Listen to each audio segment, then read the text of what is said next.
আসসালামু আলাইকুম রহমতুল্লাহি ওবরকাতুহু। সম্মানিত দর্শক, ডাকসু ভিপি জনাব সাদিক কায়েমের একটি বক্তব্য নিয়ে সামাজিক মাধ্যমে রীতিমতো তোলপাড় চলছে। একটি অনুষ্ঠানে তিনি বর্তমান সময়ের সবচেয়ে আলোচিত রাজনৈতিক ব্যক্তিত্ব জনাব তারেক রহমান, যাকে কিনা তার দলের যারা লোকজন ভবিষ্যৎ প্রধানমন্ত্রী রূপে আপহোল্ড করে চলেছেন, রাষ্ট্র থেকে সেভাবে রাষ্ট্রীয় প্রোটোকল দিচ্ছে, যদিও তিনি এখনো পর্যন্ত শপথ গ্রহণ করেননি, নির্বাচিত হননি। অন্যদিকে সমাজে যে সকল প্রভাবশালী এবং গুরুত্বপূর্ণ এবং যাদেরকে বলা হয় বিভিন্ন সময় কিং মেকার, সেই সকল মহল গোপনে প্রকাশ্যে নানা রকম তৎপরতা চালিয়ে যখন তারেক রহমান সাহেবকে একেবারে একজন সফল ত্রাণকর্তা, একজন সফল প্রধানমন্ত্রী এবং দেশের রক্ষাকর্তা হিসেবে অভিহিত করে চলেছেন, ঠিক সেই সময়টিতে দেশের সবচেয়ে গর্বিত প্রতিষ্ঠান এবং প্রাচ্যের অক্সফোর্ড হিসেবে প্রতিষ্ঠিত ঢাকা বিশ্ববিদ্যালয় এবং সেই ঢাকা বিশ্ববিদ্যালয় ছাত্র সংসদের যিনি ভিপি ভাইস প্রেসিডেন্ট জনাব সাদিক কাইয়ুম, তিনি জনাব তারেক রহমান সাহেবকে উদ্দেশ্য করে একটি বক্তব্য দিয়েছেন, কঠোর হুঁশিয়ারি। এটি তারেক রহমান সাহেবের জন্য রীতিমতো বদহজম, রীতিমতো অবমাননাকর, আগামীর রাজনীতির জন্য একটি অশনি সংকেত এবং তারেক রহমান সাহেবের সঙ্গে জামাতের যে কী সম্পর্ক যাচ্ছে এবং আগামীতে কী সম্পর্কটা হবে সেটির একটি নির্দেশক। জনাব সাদিক কায়েম যে কথাটি বলেছেন সেটি বলেছেন যে তারেক রহমান সাহেবকে রীতিমতো তিনি লাথি দিয়ে দেশ থেকে বের করে দেবেন, যেভাবে তিনি বা তার যারা সহযোগী তারা শেখ হাসিনাকে লাথি দিয়ে, মানে উনি আসলে কি শব্দটা লাথি, লয়কার লাথ হয়, সেগারেথি লাথি না, লাথি। আমরা সাধারণত রাগ হলে, খুব জোরে রাগ হলে লাথি শব্দটি ব্যবহার করি, আর একটু যখন স্বাভাবিক অবস্থায় থাকি তখন প্রমিত বাংলায় লয়কার লাথ হরিশিকার্থী লাথি শব্দটি ব্যবহার করি। তো জনাব সাদিক কায়েম সাহেবের বক্তব্যটা আমি একবারই শুনেছি, এই কারণে আসলে আমি লাথি বা লাথি, মানে তিনি কি রাগ হয়ে বলেছেন না মাথা ঠান্ডা করে বলেছেন সেটি বুঝতে পারিনি। তবে তাকে নিয়ে যে আলাপ আলোচনা হচ্ছে, সেই আলাপ আলোচনায় হয়তো আমাদের যে মধ্যে যারা কন্টেন্ট ক্রিয়েটর তারা ঠিক ওই তার মেজাজ গরম বা তার মেজাজ শান্ত, তিনি ধীর স্থিরভাবে বলেছেন, ওই বিষয়টি হয়তো ওভাবে লক্ষ্য করেনি। কিন্তু এই অনুষ্ঠানটি করতে গিয়ে আমার হঠাৎ করে মনে হলো যে একই শব্দ যদি আপনি রাগ হয়ে উচ্চারণ করেন তো সেটার মধ্যে এক ধরনের মিনিং থাকে, আর যদি আপনি ধীরে সুস্থে শান্তভাবে একটি শব্দ উচ্চারণ করেন সেটার একটা সুদূর প্রসারী লক্ষ্য থাকে। এই যে মনস্তাত্ত্বিক বিষয়, সেই মনস্তাত্ত্বিক বিষয় নিয়ে আলোচনা করা প্রয়োজন। এনিওয়ে, তো এখন এখানে একটা বিষয় হলো যে সাদিক কাইয়ুম কে?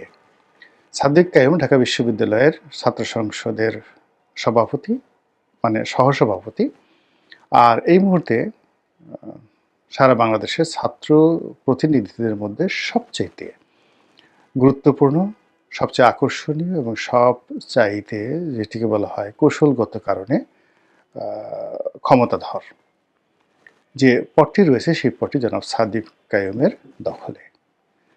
তিনি কে? তিনি বাংলাদেশ ইসলামী ছাত্র শিবিরের প্রভাবশালী নেতা এবং ইসলামী ছাত্র শিবির এবং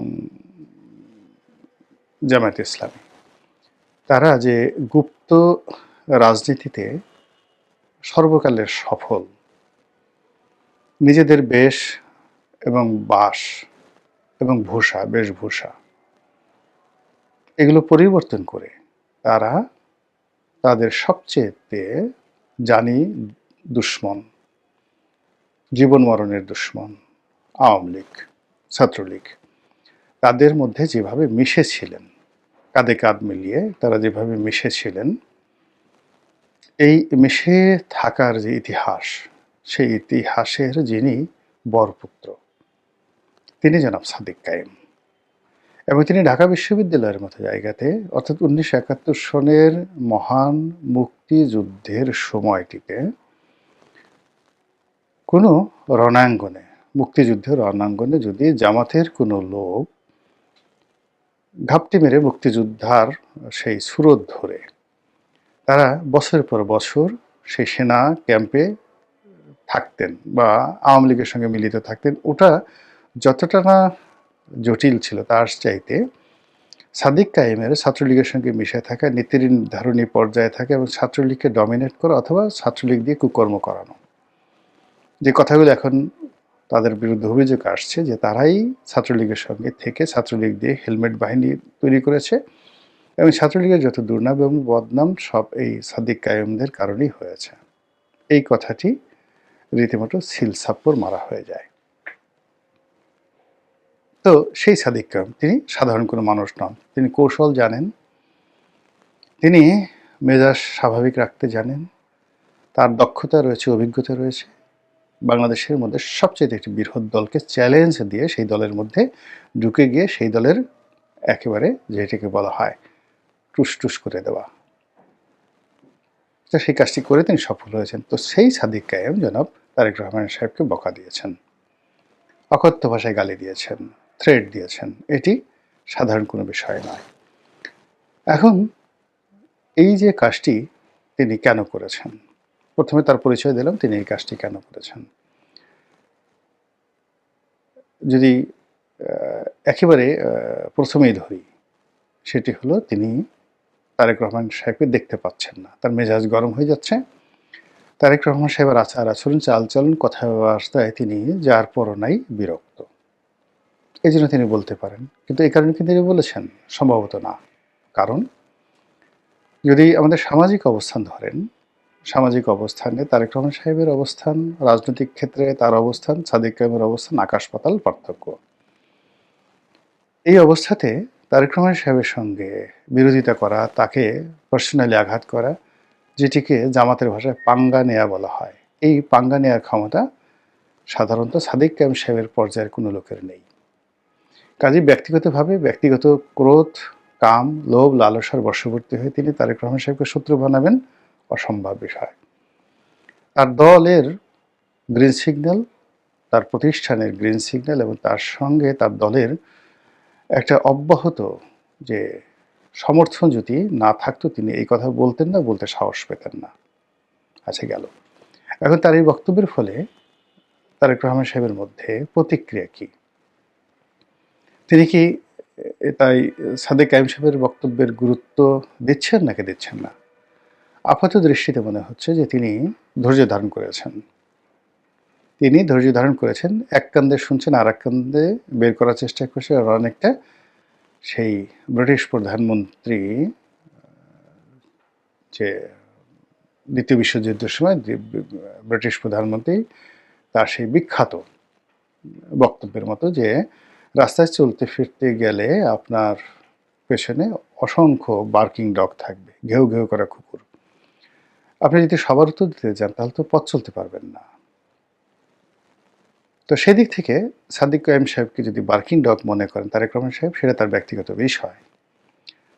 দ্বিতীয়ত আমি ব্যক্তিগতভাবে মনে করি যে তারেক রহমান সাহেব এখানে কৌশল অবলম্বন করছেন, ধৈর্য ধারণ করছেন, এখন অযথা বিবাদে জড়াতে চাচ্ছেন না। তো উইনস্টন চার্চিলের বক্তব্য অনুযায়ী তাকে ফালতু মনে করছেন না। আর দ্বিতীয়ত হতে পারে যে তিনি এই মুহূর্তে সাদিক কায়েম সাহেব, নাসিরুদ্দিন, সেই পাটোয়ারি সাহেব বা অন্যান্য যারা এই মুহূর্তে নাহিদ, সার্জিস যারা বক্তব্য দিচ্ছেন, তো তাদের সঙ্গে তিনি কাউন্টার দিতে চাচ্ছেন না। তিনি মনে করছেন যেভাবে হোক এই নির্বাচনী বৈতরণী পার হয়ে যাক, পার হওয়ার পরে যখন সময় আসবে সে অনুযায়ী অবস্থা বেঁচে ব্যবস্থা নেওয়া যাবে, এটি হতে পারে। এখন তার এই কর্মটি কি সঠিক? আমার দৃষ্টিতে সঠিক নয়, কোনো ক্ষেত্রে সঠিক নয়। প্রথমত যদি উইনস্টন চার্চিলের মতো তিনি তাকে কেবল বার্কিং ডগ মনে করেন, নট লাইক দ্যাট। আমি তার যে পরিচয় বললাম এই ভিডিওর শুরুতে, তিনি এই মুহূর্তে রাজনীতিতে খুবই কৌশলগত গুরুত্বপূর্ণ অবস্থানে আছেন। ঢাকা বিশ্ববিদ্যালয়ে তিনি পড়াশোনা করেছেন, চান্স পেয়েছেন, কাজে তার মেধা, যোগ্যতা, বুদ্ধি শুদ্ধি কোনো অবস্থাতেই তারেক রহমান সাহেবের চেয়ে কম নয়। সুযোগের কারণে তারেক রহমান সাহেব আজ এখানে আছেন, সাদিক কায়েম ভবিষ্যতে হবেন না সেটা বলা যায় না, কাজেই তিনি বার্কিং ডগ নন। দ্বিতীয়ত জনাব সাদিক কায়েমের অবস্থান থেকে যখন এরকম একটা কথা বলা হয়, সেটাকে তিনি অ্যাভয়েড করেন কিনা বা তার দলে অ্যাভয়েড করেন কিনা, পাত্তা দেন কিনা, এটা আমার কাছে মনে হচ্ছে যে এখানে ধৈর্য ধারণ করা, পাত্তা না দেওয়া, অ্যাভয়েড করা, এটি বিএনপির একটা নির্বুদ্ধিতা। অন্তত মাইল্ড ওয়েতে উনার সেই বক্তব্যে রাজনৈতিক প্রত্যুত্তর দেওয়া, বাবা শোনা বলে যে না এভাবে বড়দের সম্পর্কে কথা বলে না, অথবা কার্যকরী প্রতিক্রিয়া দেখানো। আর সেটা যদি না দেখানো হয়, এই যে সাদিক কামি সাহেব যে বলা শুরু করলেন নির্বাচন আর হয়তো আর 10 দিন আছে, এই 10 দিনের মধ্যে এরকম হাজার হাজার লক্ষ লক্ষ সাদিক কায়ুমের মুখ দিয়ে যখন তারেক রহমান সাহেবের বিরুদ্ধে নানা নেতিবাচক কথা বলা হবে এবং তাকে গুরুত্বহীন বানিয়ে ফেলা হবে, তাকে আবার 1, 2, 3, 4 পর্যায়ে নামানো হবে, আবার তাকে টিনের চালা কাওয়ার পর্যায়ে নামিয়ে নেওয়া হবে, এবং এটা তারেক রহমান সাহেবের জন্য ভীষণ রকম বিপত্তিকর হবে। এই কারণ হলো যে রাজনৈতিকভাবে যে বড় বড় মানুষগুলো, তার প্রধান শক্তি হলো তার সম্ভ্রম, তার মর্যাদা, এবং একই সঙ্গে তার সম্পর্কে লোকজনের ভয় ভীতি থাকতে হবে। He must have a military পাওয়ার। যে কোনো লোক যদি তার কাছাকাছি ভিড়তে পারে, যে কোনো লোক যদি তাকে বকা দিয়ে চলে যেতে পারে, যে কোনো লোক যদি তাকে গালি দিতে পারে, তাহলে আর যাই হোক না কেন সে কোনো অবস্থাতেই বাঘ হন না, সিংহ হন না। তিনি রাজনীতির ময়দানের একজন অগুরুত্বপূর্ণ ব্যক্তিত্বে রূপান্তরিত হন। তো সেই ক্ষেত্রে এই যে ধৈর্য ধারণ করা হচ্ছে, ধৈর্য ধারণ করতে করতে যখন 10 মুখে, 100 মুখে, 1000 মুখে, 1 লাখ মুখে, 10 লাখ মুখে তারেক রহমান সাহেবকে অকথ্য ভাষায় গালাগাল করা হবে, তার সম্পর্কে সেই এখন জামাতের বিভিন্ন মঞ্চ থেকে তার যে সকল দুর্নাম বদনাম রয়েছে 2001 থেকে 2006, যেগুলো এখন সেই বিএনপির বিভিন্ন যে সকল নেতা রয়েছেন যারা জামাতে যোগদান করেছেন, তারপর বিএনপির যে সকল সহযোগী প্রতিষ্ঠান ছিলেন, রাজনৈতিক সহযোগিতা প্রতিষ্ঠান ছিলেন, তাদের নেতারা যোগদান করেছেন, তাদের অনেকে অসাধারণ বক্তব্য দিতে পারেন। আমি যেমন রাশেদ প্রধানের বক্তব্য শুনলাম, তারপর জাকপা রাশেদ প্রধান, তারপর মোস্তাফিজুর রহমান ইরানের বক্তব্য শুনলাম, এরপরে মামুনুল হক সাহেবের বক্তব্য শুনলাম। তারা সবাই মানে বিএনপির যে কোনো নেতার চাইতে সুন্দর বক্তব্য দিতে পারেন। তো তারা যেহেতু জামাতের একটা প্ল্যাটফর্ম পেয়ে গেছেন, অডিয়েন্স পেয়ে গেছেন, তো তাদের সেই বক্তব্য দেওয়ার যে ক্ষমতা, এটি যদি বিএনপির পরিবর্তে ইন পার্সন তারেক রহমান সাহেবকে হিট করে বলা হয়, মুড়ির মতো এটা চলতে থাকবে জামাতের মধ্যে। এবং রাশেদ প্রধান যেভাবে তারেক রহমান সাহেবের পালিয়ে যাওয়া, লন্ডনে থাকা, তারপর সেখান থেকে ফিরে আসা, তার হাওয়া ভবন, তার খাম্বা, তারপরে ওই সময়টিতে তার মুসলেকে দেওয়া, এই সকল বিষয় তুলে নিখুঁতভাবে কবিতা রচনা করে যেভাবে জামাতের মঞ্চে উপস্থাপন করেছেন, একই সঙ্গে যদি আরও কিছু গোপন তথ্য বানিয়ে, এটা সত্য মিথ্যা ডাজ নট ম্যাটার, রাজনীতির মধ্যে এটা হয়, মানে ভবিষ্যতে রাশেদ প্রধান, তারপর মোস্তাফিজুর রহমান ইরান, তারা যদি বলতে থাকে, তাহলে জামাতকে বলার মতো বা জামাতের আমিরকে ওইভাবে বলার মতো তাদের ওইরকম ন্যারেটিভ তৈরি করতে হবে, এবং ওই রকম কণ্ঠ, যাদের কণ্ঠ শুনে, এখন হয়তো রুমিন ফারহানা বললে শুনতো, কিন্তু সেই রুমিন ফারহানা তো নেই। তারা নুরুকে, ববি হাজ্জাজ বা পার্থকে এনেছে। এখন পার্থকে দিয়ে তো ওই কথা তারা বলাতে পারবে না, বা বলাতে পারলেও পার্থর কথা এভাবে কেউ এখন শুনবে না। অডিয়েন্স তাদের যার নিয়ে ইয়ানফসি হিসেবে ব্যস্ত। তারেক রহমান সাহেবের মঞ্চে যদি সেই যেটা রাশেদ প্রধান বলছে ওইরকম কোনো বক্তা হাজির করানো হয়, তাহলে আর তারেক রহমান সাহেবের যে ইমেজটা বিএনপি তৈরি করতে চাচ্ছে সেটা থাকবে না। আর অন্যদিকে তারেক রহমান সাহেব ছাড়া অন্য কোনো নেতা যদি মঞ্চ সাজায়, সেই মঞ্চে এখন 10,000 লোকও যাবে না। তো এই যে একটা ঝামেলার মধ্যে বিএনপি পড়ে গেছে, আর সেই ঝামেলা